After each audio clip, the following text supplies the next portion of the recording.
The American soldier's hand shook as he lifted the train car's cover, showing what was inside.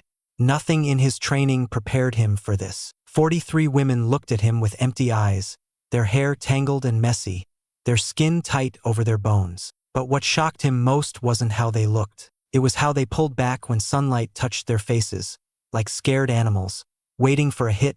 Lieutenant James Morrison had seen many terrible things in the Pacific War. He'd walked through empty villages, stepped through red-stained beaches, held friends who were dying. But this was different. These weren't soldiers or people caught in a fight. These were women who wore uniforms, carried guns, and thought they were fighters for their emperor. Now they sat in their own dirt, with everything they were taken away. It was August 1945, 3 weeks after Hiroshima and Nagasaki burned to dust. Japan's surrender showed prison camps across the Pacific, but no one talked much about what to do with women soldiers. The women in front of Morrison were part of Japan's last defense groups, trained to fight Americans with bamboo sticks and bombs they wore. When Japan gave up, their own army locked them in this train car and left them. If you like this story as much as we do, please press the subscribe button and give a like. It helps us share more hidden stories from history. Morrison's sergeant, a tough Marine named Carl Hoskins, stood next to him. "My God, Lieutenant, what do we do with them?" he asked. The question stayed in the hot August air. The women didn't cry or beg. They just looked, quiet and broken, waiting for what came next.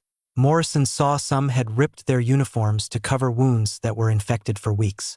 Others had marks from beatings, purple bruises turning yellow, cut lips almost healed. The smell was strong: sweat, blood, human waste, and something else Morrison couldn't name. Maybe fear or sadness that felt real. One woman sat alone, her back straight despite being very weak. She was older, maybe 30, with a lieutenant's badge still on her torn jacket. Her eyes met Morrison's with a look like she was still fighting, though her dry lips and thin cheeks said something else. She spoke softly, but her voice cut through the quiet like a knife. "Where are we? We are ready to die with honor." Morrison didn't know Japanese, but he knew she expected death. Why not? Japanese stories told them Americans were cruel, would torture and hurt them. They were taught giving up meant worse pain than death. Some probably chose to die before the surrender. Now they waited for the Americans to make the nightmares their leaders promised come true. Morrison's mind worked fast.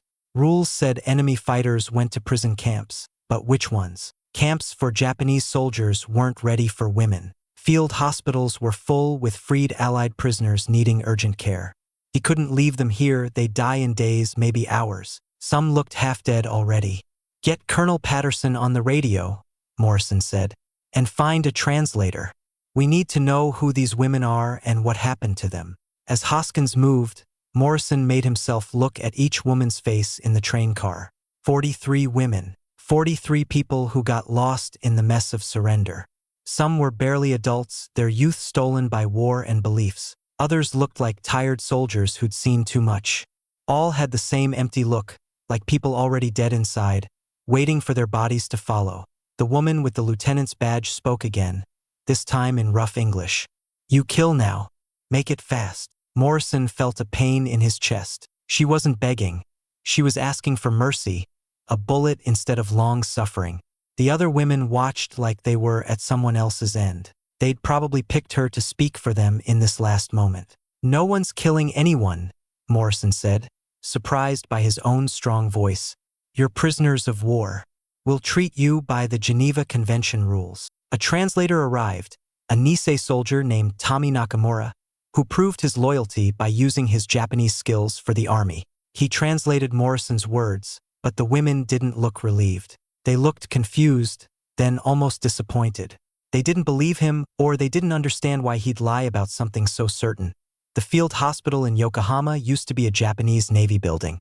Now it was full of American medical workers, busy with all the suffering the war caused. Captain Sarah Chen, an Army nurse from San Francisco, thought nothing could surprise her anymore. She'd worked in hospitals from Guadalcanal to Okinawa, seen men with arms and legs gone, faces burned beyond knowing, minds broken by fighting.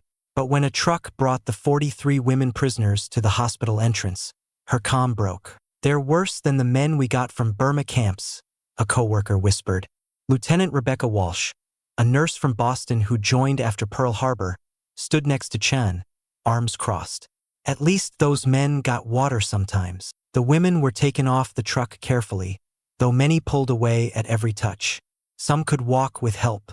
Others needed stretchers. All kept their eyes down, not looking at their American captors. Their shame was so strong it felt like it filled the air. Chun knew a little about these prisoners. They were part of the People's Volunteer Combat Corps, women aged 18 to 40, given little training and lots of war talk. When Japan prepared to defend its land, these women were told they'd fight with men to stop Americans. Some got real weapons. Most got bamboo sticks and promises of a glorious death. Then the atomic bombs fell, and the emperor's radio speech broke their whole world. The surrender came before they could fight. But instead of going home, their own military police locked them in that train car. American leaders thought Japanese officers didn't know what to do with women fighters who weren't needed anymore. It was easier to forget them than do paperwork. Medical checks showed neglect and hurt that made Chin sick. Starvation so bad some women weighed less than 80 pounds. Thirst that hurt kidneys, infections that spread, broken bones healed wrong because no one fixed them. And everywhere, marks of violence, burns, bruises, cuts in different stages of healing. "This one has pneumonia," Walsh called out. "Probably 2 others, too, from the coughing. We need to keep them separate." But separating them was hard. The women wouldn't split up. When nurses tried to move the sickest, the others got upset, not fighting, but clearly afraid. The woman with the lieutenant's badge, named Lieutenant Tomiko Yamada through the translator, said in broken English that being apart meant death. They'd kept each other alive in the train car. Splitting them felt like betrayal. Chun decided to keep them in one big room, away from other patients. It broke rules, but rules didn't cover this. She put guards at the door, not to trap the women, but to keep curious soldiers out. Word about the women prisoners spread, and Chun knew curiosity could turn bad fast. Basic treatments started: fluids, medicine, wound care, soft food for starved stomachs. But Chun saw deeper wounds no medicine could fix. Lieutenant Yamada became the group's voice because she spoke the best English and the others listened to her. Through slow talks, Chun learned bits of their story. They were told Americans would attack them, hurt them, show them off in shame. They'd been given poison pills, most taken away before the train car, though some hid theirs. They expected death and were ready for it. Many wanted death, seeing it as the only escape from the shame of living and being caught. "We're not women anymore," Yamada said one evening, her English getting better. "We're nothing. Our families won't want us. Our villages won't want us. Better to die than go back like this." Chun tried to say the war was over, they'd go home, their families would be happy they lived. But her words didn't help. These women felt shame so deep that living felt wrong. The other nurses struggled to understand this mindset. American soldiers saw prisoners as survivors who faced hardship. These women, through tears and broken words, said Japanese culture saw surrender as the worst shame. They should have fought to death or chosen death over capture. Living was an insult to everything they valued. "How do you help someone who thinks living is the worst thing?" Walsh asked Chin one night. Rain hit the hospital's roof. Inside, some women cried in their sleep, trapped in nightmares. Chin had no answer. She was trained to save bodies, not to convince people their lives mattered. But she kept working, kept caring, kept trying to cross a cultural gap as wide as the ocean. The change came from a surprising place: a box of Red Cross supplies. Chan was sorting medical items when she saw a box marked personal care items, female personnel. Inside were things for American nurses: soap, toothbrushes, pads, hand cream, and bottles of shampoo and conditioner. Chun looked at the bottles. The women hadn't washed properly in months. Their hair was a tangled mess, likely with lice. She'd been so focused on medical needs that cleaning their hair wasn't a priority. They'd had sponge baths and clean gowns, but their hair was ignored. Normally, the rule was to shave their heads for hygiene. But Chun didn't want to do that. These women had lost everything: purpose, honor, future. Cutting their hair felt like another loss, another shame. "Lieutenant Walsh," Chin called, "get more nurses. We're going to wash their hair properly." Walsh raised an eyebrow. "Captain, we've got wounded coming in. Is this important?" "Yes," Chin said firmly. "It is." The first try was a mess. When nurses came with warm water and shampoo, the women pulled back. Some covered their heads. Others pressed against walls, eyes wide with fear. Lieutenant Yamada stood in front, her weak body somehow strong. "What are you doing?" she asked, her hand moving like she wanted a weapon. "Why touch hair?" Through the translator, Chun explained they just wanted to clean them, but this made the women more scared. Some cried quietly, faces blank. One young woman started breathing fast, panicking until another prisoner held her and whispered. Chun saw her mistake. To these women, strangers touching them meant harm. The kindness Chun wanted to give looked like the start of shame. They'd been told Americans would hurt them, and now nurses came with strange liquids and wanted to touch their hair. "Lieutenant Yamada," Chun said slowly, making sure the translator got every word. "I'll wash my own hair first. Watch. See, we're not hurting you." She brought a basin, knelt, and showed the process, wetting her short hair using shampoo, rinsing, adding conditioner, rinsing again. The simple act confused the women. Some whispered to each other. Yamada's face went from defensive to puzzled. "This is for cleaning?" she asked. "Not poison, not shame.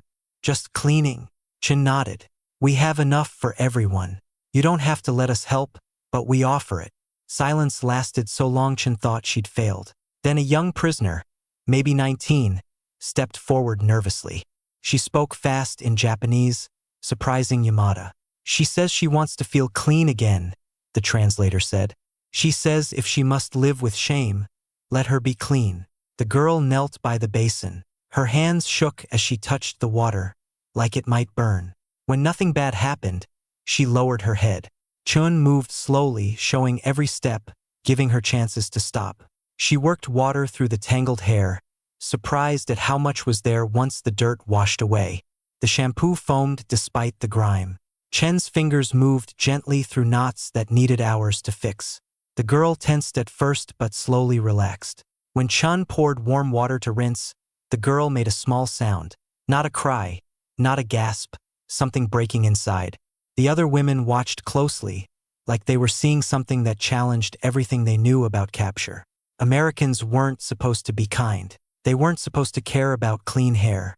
They were supposed to be the monsters their leaders promised. Chun added conditioner, something these women likely never used, and said it would make hair soft. The girl touched her wet hair, amazed. The texture was already different, like silk instead of rope. "Soft," the girl whispered in English. Then she cried hard, her body shaking with deep sobs. She cried for the person she was before the war, for the innocence gone, for kindness that hurt more than cruelty when you thought you deserved only cruelty. Yamada moved to comfort her but stopped when the girl raised her hand. "Let me cry," she said in Japanese. "I haven't cried since they made us soldiers. Let me remember how." One by one, other women came to the basins. Some came slowly, pushed by friends. Others came fast, suddenly wanting this strange American magic that promised cleanliness. The nurses worked carefully, each taking a woman to clean, moving through months of dirt with patience and kindness these women never expected. The change didn't happen all at once. It came in waves, in small moments, in tiny steps toward believing they deserved dignity. As each woman's hair was washed, conditioned, and combed, the room's air changed. The smell of fear and sadness faded, replaced by the simple scent of soap and water. But the bigger change was inside, deep and meaningful. Private Kiko Sato, 21, with a face that hunger made sharp, sat still as Nurse Walsh worked on her hair. The tangles were so bad Walsh had to cut some knots, but she saved as much hair as she could, knowing it mattered. "I had long hair before," Kiko said in broken English. "My mother brushed it every night 100 times. She said beautiful hair was a woman's treasure." Walsh paused. "What happened to it?" "They cut it short when we joined the volunteer group. Said long hair was selfish, bad for duty. I cried when it was cut. My mother said I shamed her by caring more about hair than the emperor." Kiko's voice was flat, but her hands twisted in her lap. "I never brushed it again. Felt wrong to care." "You can care now," Walsh said softly. "The war's over." "Is it?" Kiko asked. "For you Americans, yes. For us, I think the war never ends." Similar talks happened across the room. Women who rarely spoke shared bits of their stories with nurses who listened with growing shock and care. They heard about recruitment that promised women a chance to serve Japan, about training that was more brainwashing than teaching, about the fear as Americans came closer and their bamboo sticks were useless against modern weapons. Corporal Hannah Nakamura told about the night the surrender was announced. We were in barracks near Yokohama. The Emperor's voice came on the radio. First time we heard him. He sounded like a man, not a god, just beaten. Some women killed themselves right there. Used belts, broken glass. One drank cleaning fluid. The nurse working on Hannah's hair, Dorothy Miller from Ohio, stopped to breathe. How did you survive? Lieutenant Yamada stopped me, took the glass from my hand, said if we were to die, we should see what Americans would do first. Maybe we could take some with us. She saved my life, though I hated her for it. Then Yamada sat with Chun, her hair getting the same careful care. As Chun worked, Yamada spoke quietly. I was a schoolteacher before the war, teaching history and books. I taught girls about samurai honor, dying beautifully for the emperor. I believed it all. Her laugh was bitter. They made me an officer because I could make speeches that made girls want to die. I'm responsible for so many. For every girl who believed me and became a soldier instead of staying home. For every family that lost a daughter because I made war sound noble. Chen's hands kept working gently. You couldn't know how it would end, couldn't I? Yamada closed her eyes. I read history. I knew how wars end, but I read about other people's wars. I never thought it would happen to us. We were told we were special, protected by gods. Even as American bombs fell, we believed we could win if we gave up enough. The water Chun poured over Yamada's head was dark with dirt. What changed your mind? The train car, Yamada whispered. When our own officers locked us in, left us to rot, I knew we were never warriors. We were just bodies to throw at the invasion. When we weren't needed, we were forgotten. Word of the hair washing spread through the hospital, changing how people saw these women. They weren't just enemies anymore, but women broken by forces they couldn't control, now facing kindness that confused them as much as cruelty had. This caused problems. Some Americans wanted to help, bringing extra food and blankets. Others were angry, saying Allied prisoners who suffered under the Japanese needed help too. The situation got messy, human. Major Bradley Cooper, the hospital's leader, called Chun to his office 3 days after the hair washing started. He was a practical army doctor from Virginia, known for running good hospitals. Captain, I've had complaints about using supplies on Japanese prisoners when Allied wounded need care, he said kindly. Explain why this is needed. Chen was ready. Sir, these women are our prisoners. The Geneva Convention says we give basic care. Basic care, yes, but shampoo and conditioner? Nurses spending hours on hair instead of wounds or vitals. Cooper leaned back. Tell me why this matters. Because, sir, these women were dying inside even as their bodies got better, Chun said carefully. I've seen men want to die because they lost limbs, but I've never seen people want to die because they lost their humanity. That's what was happening. They didn't think they deserved to be clean or have dignity. If we let them think that, we'd lose them all to suicide in a month. Cooper was quiet. And the hair washing changed that? It started to, sir. Because it was something they couldn't explain with their war stories. Americans were supposed to be cruel. Instead, we gave them shampoo. Chun met his eyes. Sometimes small kindnesses change everything. Cooper nodded. All right, Captain. Keep going. But write it all down. This will be studied. He was right.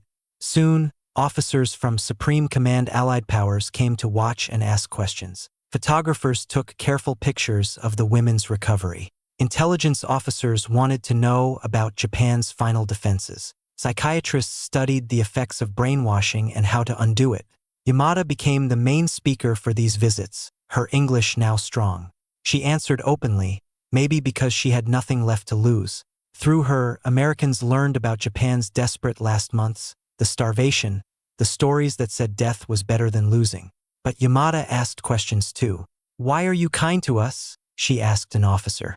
We were trained to kill you. If the invasion came, I'd have led my girls to attack your boats with bombs on our bodies. I'd have said dying was beautiful. Why don't you hate us? The officer, Colonel James Harrison from San Francisco, thought carefully. You're not my enemy now. The war's over. Hating you would only hurt me. That's very American, Yamada said.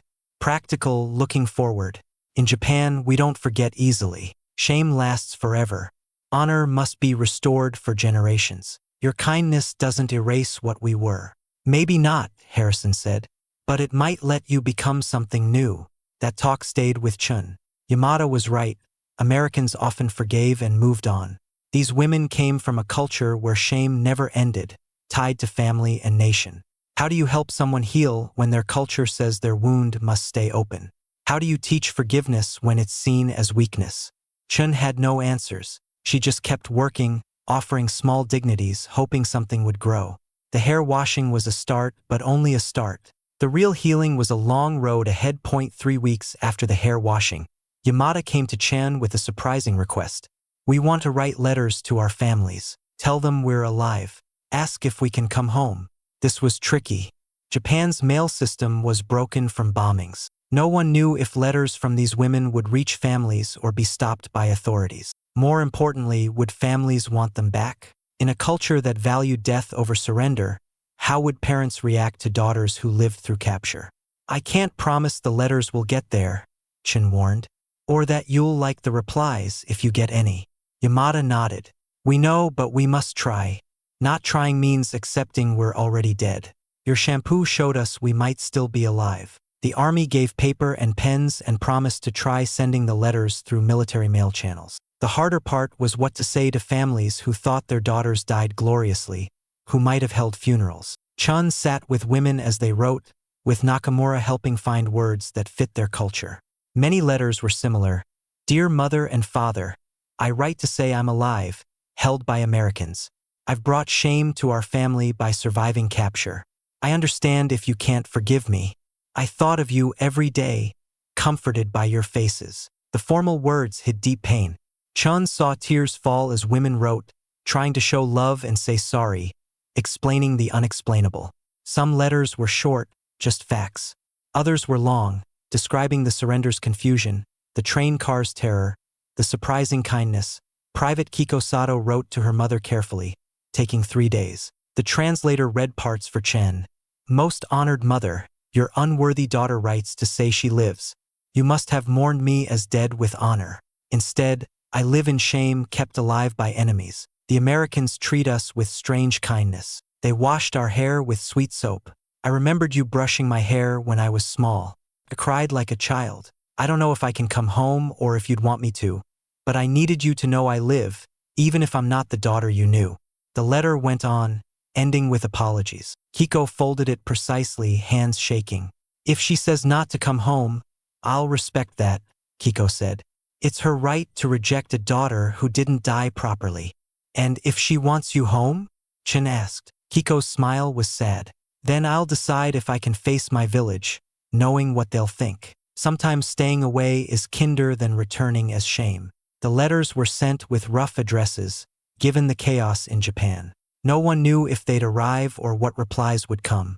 But writing them made the women feel lighter, like reaching out lifted a weight. 2 women didn't write. Corporal Hana Nakamura said her parents died in Tokyo bombings. She had no family left. Yuki Tanaka, a quiet woman, just shook her head when asked. Why not? Chun asked through the translator. My father was a colonel, Yuki said. He taught me surrender was the worst shame. If he knew I was captured, he'd think I'm already dead. Better he believes I died well. The first letter came 4 weeks later, for Kiko Sato, in her mother's careful writing. It had been checked by authorities. Kiko stared at it for a minute before touching it, her hands shaking so much Yamada helped her. Want someone with you to open it? Chen asked. Kiko nodded. She opened it, pulling out 2 pages of neat Japanese writing. As she read, her face showed hope, confusion, pain, then something like joy mixed with deep sadness. What does it say? Walsh asked after a long silence. Through tears, with the translator's help, Kiko read parts. My precious daughter, your letter was like rain after a dry time. I held your funeral. Your tablet is on our family altar. Your father's sister said we should be glad you died with honor. I smiled, thanked her, and cried alone because honor doesn't replace a child. Now I know you live. Neighbors say I should be ashamed, that you dishonored us by surviving. They whisper when I pass. Your father's brother won't talk to me. I don't care. You're my daughter. Honor didn't birth you or care for you. I did. I'd rather have a living daughter with shame than a dead one with honor. Come home, Kiko. Let them whisper. This is your home. Come back. Kiko's cries filled the room. Other women gathered, some crying, others staring with longing and disbelief. One letter, one mother choosing love over honor, was a revolution. It showed survival might not mean exile, that families might choose their daughters over judgment. My mother wants me home, Kiko repeated, like she couldn't believe it. More letters came with mixed responses. Some were happy. Our prayers are answered. Come home. We'll face shame together. Some had conditions. We're glad you lived, but returning is hard. We told everyone you died. Maybe start a new life elsewhere. We'll help with money but can't admit you're alive. Some were cold. You survived capture. You're not our family anymore. Don't contact us. We honor the daughter who died. Each letter brought emotions. Women supported each other through rejections and celebrated acceptances. Yamada made a system to read hard letters together, sharing the pain. She got a letter from her younger sister, whose parents died in an air raid. It was careful. Honored sister, I was shocked you're alive. Our parents thought you died gloriously. I don't know how to feel. Part of me is happy, part questions why you didn't die as expected. I'm honest because you taught me honesty. I don't know if I can handle the shame of a sister who surrendered. My husband's family is traditional. Your survival makes things hard. I need time to think. I love you, but love isn't enough in our world. Yamada read it to Chan, her voice steady despite her pain. My sister is honest. She loves me but is ashamed. Both are true. That's very Japanese. Does it hurt less? Chan asked. No, but it's clearer. Not all got replies. Some letters didn't reach families. Others got no answer. A silence that hurt deeply. After 2 months, half the women heard back. A quarter were welcomed, a quarter rejected or conditionally accepted. The rest waited, stuck between hope and despair. Those with welcoming letters prepared to go home. Those rejected planned new lives, maybe in Tokyo, where they could be unknown. Those waiting struggled most, unable to move forward. Through it all, washing their hair remained a comfort. When shame or uncertainty overwhelmed them, they'd wash their hair, letting the soap and water remind them they were human, worthy of care. Colonel Takashi Yamada came to the hospital one gray October morning, his uniform worn but his manner still soldier-like. He asked to see Lieutenant Tomiko Yamada. This caused worry. Japanese officers visiting American places often meant trouble. Chun met him with Nakamura translating. Colonel, why are you here? Lieutenant Yamada is my cousin, he said formally. I heard she survived. I came to see her. Tomiko was brought in. Their reunion was stiff, formal, full of cultural weight Americans felt but didn't fully grasp. They bowed. Takashi spoke fast in Japanese. The translator explained, he's apologizing. He says how the volunteer women were treated after surrender was shameful. Some officers were punished quietly. He asks if she's treated well. Tomiko answered carefully, I'm treated with kindness we didn't expect or deserve. Don't say that, Takashi said sharply. You deserve care. You deserve to live. What happened was our military's failure. You were trained to die for the emperor, but we didn't know how to let you live after surrender. They talked for over an hour. Chun left them alone. When Tomiko came out, she looked shaken but lighter. She told Chun in good English, my cousin says Japan is changing. The emperor said he's not a god. Americans bring ideas of democracy, equality. Women will have more rights in the new laws. He says there's a place for us. Not easy, but a place to exist. Will you go back? Chun asked. Eventually. I'm not afraid of Americans now, but of Japanese who see us as failures. Beliefs don't change as fast as laws. Takashi's visit started more inquiries from Japanese officials about the women prisoners. Some looked for specific people, others wanted to know about the forgotten volunteer units. The 43 women were just one group. There were dozens more across Japan, some in worse shape, some dead from neglect. Americans worked with new Japanese leaders to find and help these women. The bigger picture was grim. Over 2 million women joined the volunteer corps in the war's final months. Most went home after surrender, but those trained as soldiers or near invasion sites were treated like soldiers, locked up, forgotten, or even killed by their own officers who thought death was better than capture. The occupation forces kept finding these groups, each discovery making news in Japan and America. The Shampoo story became a symbol of kindness in a hidden crisis. Chen gave interviews, explaining why she offered shampoo to starving women. "It wasn't planned," she said. "It was human. They'd lost everything. I wanted to give them something small to say, 'You matter.' I didn't know it would mean so much, but it did." In a culture tied to honor and duty, being treated as human, not failures, opened a door they thought was closed. Lieutenant Yamada used her voice to speak for other forgotten women, talking to American officers about Japanese culture, the harm of war beliefs, and the long path to healing. "We thought you were demons," she said in one big interview. "When you gave us shampoo instead of bullets, it broke our world. That pain was needed.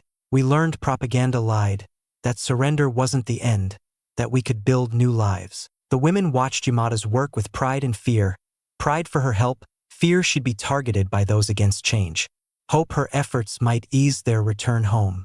By late October, some women, including Kiko Sato, were cleared to go home, clutching her mother's letters. She said goodbye to Chun. "You saved my life twice, once with medicine, once with shampoo. I'll teach my children, if I have them, that the world is more complex than propaganda says." Chen hugged her against rules. "Be well, Kiko. Be happy." "I'll try," Kiko said. As the trucks took the first group to ships, the others watched from windows, some waving, some silent, facing their own futures. All carried the memory of kindness and shampoo for their journey point. 6 months later, Chun got a package in Tokyo, where she worked. It had a letter in careful English from Kiko Sato and a gift in Japanese paper. The letter read, "Dear Captain Chun, I write about my life since coming home. My mother welcomed me as promised. My village was less kind. Some neighbors won't talk to us. Others whisper. One family stopped their son from liking me because I'm tainted. But there were surprises. 3 other women from my village were captured or surrendered, thought dead, now trying to fit in. We found each other quietly. We meet weekly to share stories and help each other. We wash our hair like your nurses taught us. It reminds us we're human, worthy. The gift is a comb my mother had made, carved with cherry blossoms. She says, when you use it, know your kindness went far. You didn't just save 43 women. You showed us a new way to survive." Chun held the comb, tears on her face. She hadn't known if they'd heal, if kindness could fight their shame. Lieutenant Yamada stayed in Japan, helping find other forgotten women. She became controversial, praised by those wanting change, hated by those who saw her as betraying Japan. She survived 2 attacks by people who thought she should have died rather than spread American ideas. But she kept going, helping over 300 women with counseling, job training, and support groups. She showed survival could become purpose. The Americans who cared for those 43 women changed too. Nurse Walsh became a trauma nurse, learning from these women that healing needed more than medicine. It needed dignity. Translator Nakamura pushed for better cultural training in the military, writing about understanding enemies' cultures. The Shampoo story became a lesson in military medicine, showing people need to believe they deserve to heal. Studies of the 43 women showed mixed results. Some built new lives, finding acceptance. Others fought lasting trauma, unable to match what they were taught with what they lived. A few took their lives despite help. Most moved forward, marrying, having kids, working in the new Japan. They lived with scars but weren't trapped by them. In 1955, 10 years after surrender, 37 of the 43 women met in a Tokyo hotel. Now in their 30s and 40s, they looked healthy, vibrant, bringing children who played as they talked. Chun, now a civilian nurse in San Francisco, came to the reunion. It was joyful and sad. They shared stories, challenges, victories, and washed each other's hair. Yamada pulled Chun aside, looking tired but bright. "Your shampoo gave us permission to believe we deserved to exist. All the healing, rebuilding, new lives came from that moment when we knew living wasn't something to apologize for." Chun thought of all the people she'd cared for in wars. She thought of healing's complexity, medicine's limits, kindness's power. "I just wanted you clean," Chun said. "You gave us ourselves back," Yamada replied. "Thanks for watching this hidden story. If it touched you, hit like and subscribe for more. Comment below, what part hit you hardest? Your thoughts keep this story alive. Until next time.